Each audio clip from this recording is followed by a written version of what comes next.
ആകാശവാണി ജില്ലാ വൃത്താന്തം. ഇന്ന് ഇടുക്കി ജില്ല.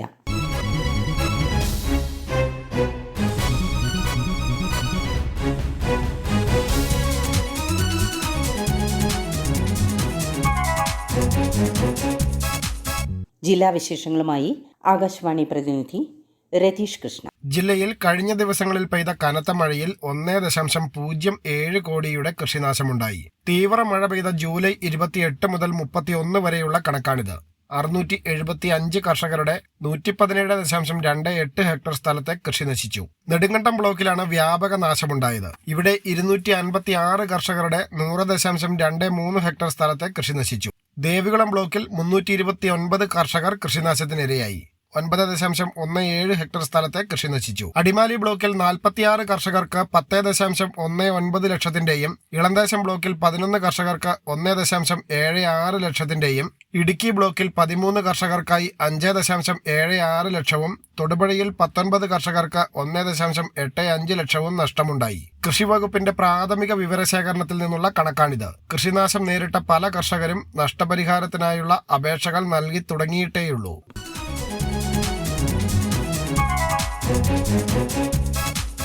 അതിദരിദ്ര കുടുംബങ്ങളിലേക്ക് ഉപജീവന മാർഗങ്ങൾ എത്തിച്ച് കുടുംബശ്രീ. ഉജ്ജീവനം പദ്ധതിയിലൂടെയാണ് കുടുംബശ്രീ അതിദരിദ്രരുടെ കണ്ണീരൊപ്പുന്നത്. അതിദാരിദ്ര്യത്തിൽ നിന്ന് കരകയറാൻ സാധിക്കുന്ന കുടുംബങ്ങളെ കണ്ടെത്തി പദ്ധതികൾ തയ്യാറാക്കുകയും വ്യക്തിഗത പദ്ധതികൾക്ക് പരമാവധി 50,000 രൂപ വരെ സ്റ്റാർട്ടപ്പ് ഫണ്ട് നൽകുകയും ചെയ്യും. 2023-24 സാമ്പത്തിക വർഷത്തിൽ ഇടുക്കിയിൽ 42 കുടുംബങ്ങൾക്കായി 17,77,000 രൂപയുടെ ഉപജീവന പദ്ധതികളാണ് നടപ്പാക്കുന്നത്. വരുമാനദായക പ്രവർത്തനങ്ങളിൽ ഏർപ്പെടാനുള്ള സാഹചര്യവും സാമ്പത്തിക സഹായവും നൽകി സ്വയം പര്യാപ്തത ഉറപ്പുവരുത്തുകയാണ് ഇതിലൂടെ ചെയ്യുന്നത്. ഭവന സന്ദർശനം, പദ്ധതി തയ്യാറാക്കൽ, സാധുത പരിശോധന, മൊബൈൽ ആപ്പ് എൻട്രി, സ്കിൽ പരിശീലനം, സാമ്പത്തിക സഹായം അനുവദിക്കൽ എന്നീ ഘട്ടങ്ങൾക്ക് ശേഷമാണ് പദ്ധതി ആരംഭിക്കുക. NRLM ഫണ്ടിൽ നിന്നാണ് തുക വിനിയോഗിക്കുന്നത്. ഗാർമെന്റ്സ്, വുഡ്ക്രാഫ്റ്റ് യൂണിറ്റ്, ആട്, കോഴി, മുട്ടക്കോഴി, പശു വളർത്തൽ, തയ്യൽ യൂണിറ്റ്, തുണിസഞ്ചി നിർമ്മാണ യൂണിറ്റ്, ലോട്ടറി കട, കിയോസ്ക്, പലചരക്ക് കട, പെട്ടിക്കട, കുടനിർമ്മാണ യൂണിറ്റ് എന്നിവയാണ് ജില്ലയിൽ തുടങ്ങിയിട്ടുള്ളത്.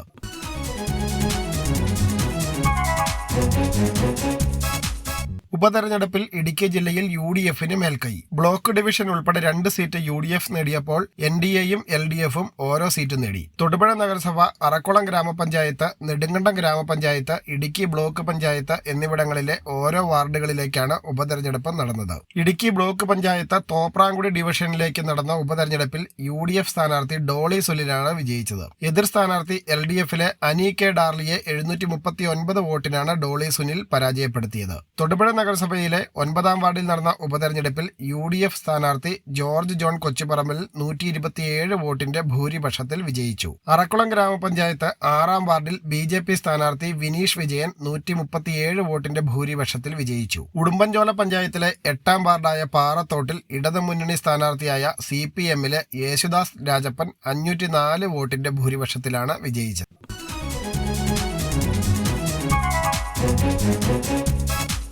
കനത്ത മഴയിൽ ഇടുക്കി, മുല്ലപ്പെരിയാർ അണക്കെട്ടുകളിലെ ജലനിരപ്പിൽ കാര്യമായ വർധനവ്. കഴിഞ്ഞ വർഷത്തേക്കാൾ 35 അടിയിലധികം വെള്ളമാണ് ഇടുക്കിയിൽ മാത്രം വർദ്ധിച്ചത്. ജൂൺ 1 ഇടുക്കി അണക്കെട്ടിലെ ജലനിരപ്പ് 2332.28 അടിയായിരുന്നു. വൃഷ്ടിപ്രദേശത്ത് പെയ്ത കനത്ത മഴയിൽ നീരൊഴുക്ക് വർദ്ധിച്ചതിനെ തുടർന്ന് 2 മാസം കൊണ്ട് ജലനിരപ്പിൽ 35 അടിയിലേറെ വർധനവുണ്ടായി. 2367.26 അടിക്ക് മുകളിലാണ് നിലവിൽ ഇടുക്കിയിലെ ജലനിരപ്പ്. സംഭരണശേഷിയുടെ 61.34% വെള്ളം അണക്കെട്ടിലുണ്ട്. കഴിഞ്ഞ വർഷം ഇതേ സമയം 2332.92 അടി വെള്ളമാണുണ്ടായിരുന്നത്. മഴ ശക്തമായതോടെ ചെറുകിട പദ്ധതികളിലെ ഉൽപാദനം കൂട്ടുകയും മൂലമറ്റം പവർഹൌസിൽ ഉൽപാദനം കുറയ്ക്കുകയും ചെയ്തു. ഇതും ജലനിരപ്പ് ഉയരാൻ കാരണമായി. 2353.53 അടി വെള്ളം അണക്കെട്ടിൽ സംഭരിക്കാം. ഇടുക്കിക്കൊപ്പം മുല്ലപ്പെരിയാർ അണക്കെട്ടിലെ ജലനിരപ്പും കഴിഞ്ഞ വർഷത്തേക്കാൾ കൂടുതലാണ്. 131.75 അടിയാണ് മുല്ലപ്പെരിയാറിലെ ജലനിരപ്പ്. ഡാമിന്റെ ഇപ്പോഴത്തെ റൂൾ കർവ് പ്രകാരം ജലനിരപ്പ് 137 അടിയിലെത്തിയാൽ മാത്രമേ ഡാം തുറക്കേണ്ട സാഹചര്യമുള്ളൂ. ജില്ലാ വൃത്താന്തം സമാപിച്ചു.